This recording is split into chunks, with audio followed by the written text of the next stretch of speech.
Hi, folks. Welcome to episode 19 of the Lemons and Pineapples podcast with me, Emma O'Brien. Today, I'm going to be talking to you about how your inner world shapes your outer reality and what you can do to be able to change the inner so the outer transpires differently for you. I think that's often what we want is something different in our external circumstances, but in order to make some changes to that, we have to start to do some work in our inner landscape, what's happening inside ourselves and understanding ourselves better so we can shift ourselves to allow the outer circumstances to better line up for us. There's a really interesting psychological model that says we have a set of circumstances, we have some thoughts about those circumstances. The thoughts we have about our circumstances dictate the way we feel. The way we feel dictates the action we take. So the work for us in personal growth work, in self-development work, in being able to change what's happening on the outside is to start to change what's happening on the inside. And that involves getting a handle on what is happening in your mind, of the way you are thinking, the kind of thoughts you are thinking, the thoughts you have on repeat, the way you think about yourself, the way you think about other people, the way you think about the world. So if your life is not as you want it right now, the place to go digging to find out why is to start to have a look at what's happening in your head.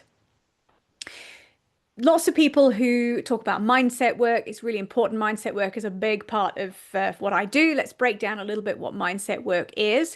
So mindset work isn't affirmations. It isn't thinking positively. It is digging deeper into what are the things that drive you to think the thoughts you do that then drive your behavior and your actions. So if you're somebody who has done affirmations before and they haven't worked for you, the reason they haven't worked for you is you're trying to rewrite a way of being that is driven by a deep belief system that an affirmation can't shift. You have to get in and do the mindset work with the beliefs you are running. Our beliefs tend to sway our thoughts about the circumstances that happen to us and then drive this pattern, the thoughts, feelings, actions pattern. So you'll be able to relate to this if you have had something happen, a circumstance occur. Let's say you apply for a job and you don't get it. And that starts to lead to a bunch of thoughts of, I'm not good enough. This isn't fair. I worked really hard. I don't deserve this, everything else. Those thoughts you're going to start to run, and especially if they're negative thoughts, they'll start to run on a bit of a loop in your head. And those thoughts are going to generate a set of feelings and emotions that come up. You might feel angry, you might feel frustrated, you might feel really pissed off at the world. And those feelings are going to drive the way you behave. So if you're feeling angry, the chances are you're going to be less tolerant of other people and you're probably going to be quite revolting and quite reactive. So anybody who is reactive with you is being driven by their own inner world. We're all driven by our inner worlds. And when we can get a handle on them, we can change how we show up. And when we change how we show up, people respond differently. Things happen differently to you. So you might also be angry and come back and type out a really snotty email to somebody and send it because you're feeling angry and they might as well have it as well, which sets off a whole cascade of other events happening. So this is why you'll often see people who are, like I say, very reactive, they're very frustrated all the time, they're very stressed out. You'll look at them and they'll sit and go, my life goes from bad to worse and I cannot understand why. And you just got to say to these folks, take a step back. Do you want to have a think about what is happening in your head, how you're feeling and how you're behaving?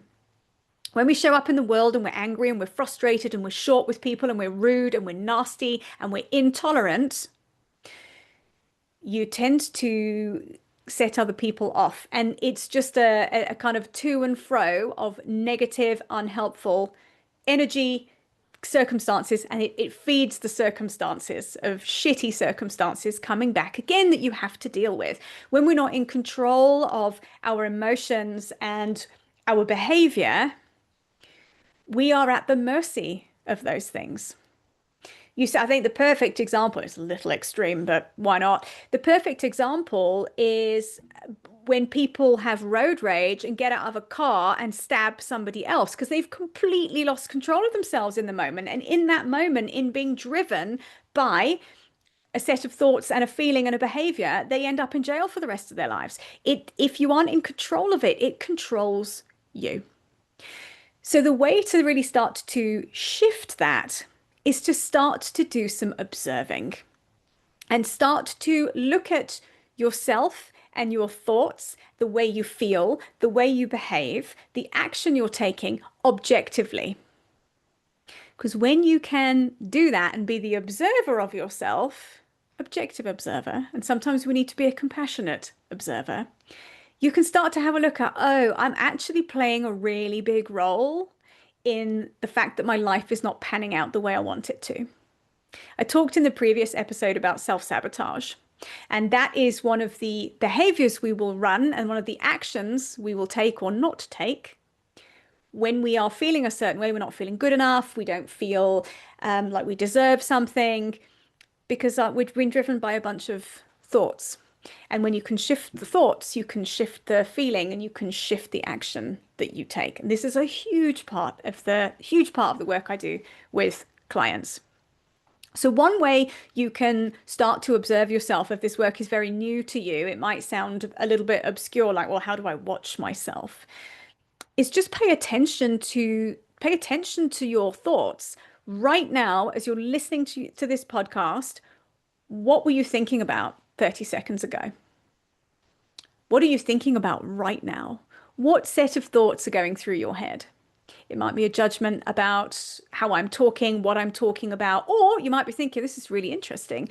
But observe your thoughts. Look at them and go, what is happening here? How do I talk to myself? It's a big thing to start to shift your inner narrative as well. And one actionable tool I'm going to share with you here in the podcast is to start to have a look at the things that trigger you. So our triggers can be our biggest teachers in life. So let's say, for example, you are standing in line at the supermarket, you're waiting to pay, the cashier's going slowly, somebody's fiddling around trying to pay with brown coins in front of you, and you're feeling really, really impatient. And listen, how does that dialogue go? Can you notice in the moment, I'm feeling really impatient? What thoughts preceded the feeling of impatience? Was it a judgment about the cashier? Was it a judgment about the person paying with brown coins? What were the thoughts that set off the feeling of impatience? And then you can kind of track back and go, oh, interesting. What was, and if you pick up those thoughts, maybe it was a judgment that the person should do better on the cashier. Why is this person paying in brown coins? What the hell? What drives the judgment? Why does it matter to you? Why can't you just stand in line and wait patiently? So if you can start to really listen in on what's going on, and then you can kind of have a look at, okay, maybe I'm running late and they're holding me up. But if you track back a little bit, why are you running late? Are you running late because you didn't plan your morning properly? Probably. So what can you do differently to plan better so that the next time you're standing in a queue at the supermarket, you're not in your head, kind of virtually wanting to stab everybody because they're holding you up. How dare they? So when you can listen, you'll meet people in life that you don't really know why, but you're like, oh my God, you're so triggering. What is it? What is that person triggering in you? What are they doing?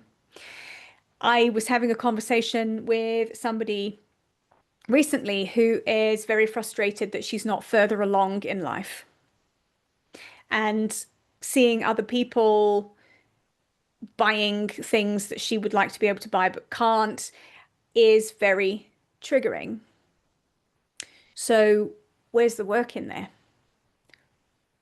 It's a sign that actually you'd like those things. What do you need to do to be able to shift yourself more into a position of being able to get them? So often our own thoughts of I'm not good enough, I should be further along, all of those kind of things actually just keep us stuck in that cycle of not doing anything. And when we're telling ourselves, I'm not good enough, I should be further along, you feel really down on yourself, you feel angry, you feel frustrated, you might not actually take any strategic action to move yourself forwards because you're just stuck in this mental loop of, you know, fuck this shit, for want of a better word, collection of words.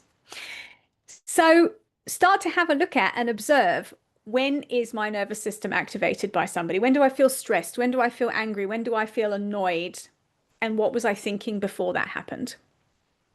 And what am I believing that is leading me to think that?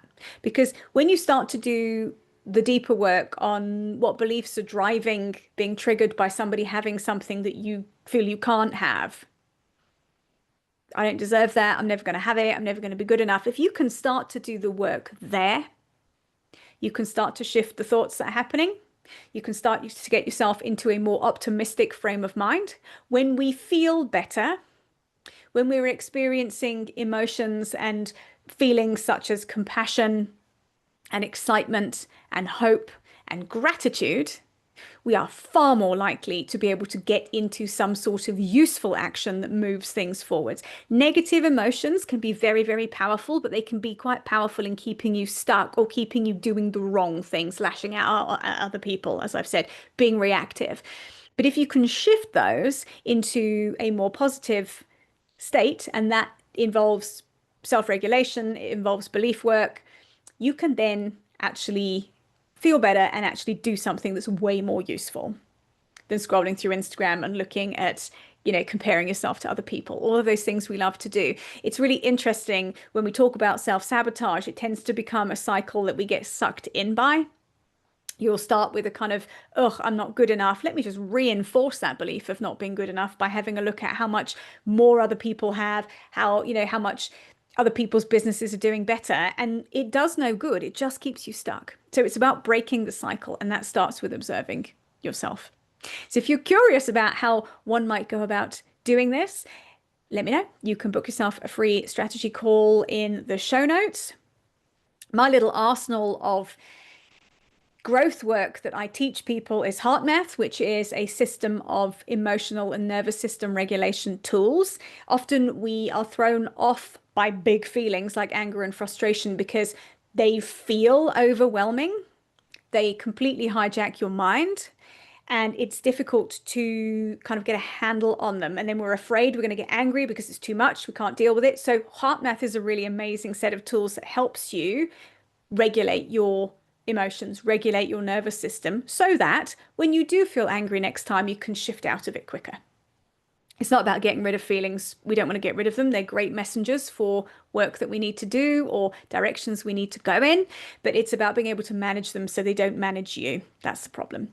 So the other thing is doing belief work. I've talked about that a few times now. It's starting to dig into what is the core belief I am running that keeps me in this pattern of not achieving what I want to achieve, keeps me in this pattern of continuing to get into the same kind of relationship again and again, keeps me in this pattern of starting something, getting really excited and then stopping and not pursuing it and then fulfilling the belief that I can't do this, etc., etc., etc.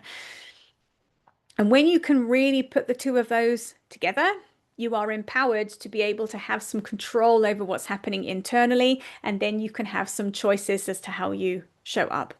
Self-awareness is key. Self-mastery is what we're aiming for in order to be able to grow and develop and create the lives that we really want to have. If you want to find out more, hit me up. Thanks for listening, folks. See you next time. Bye for now.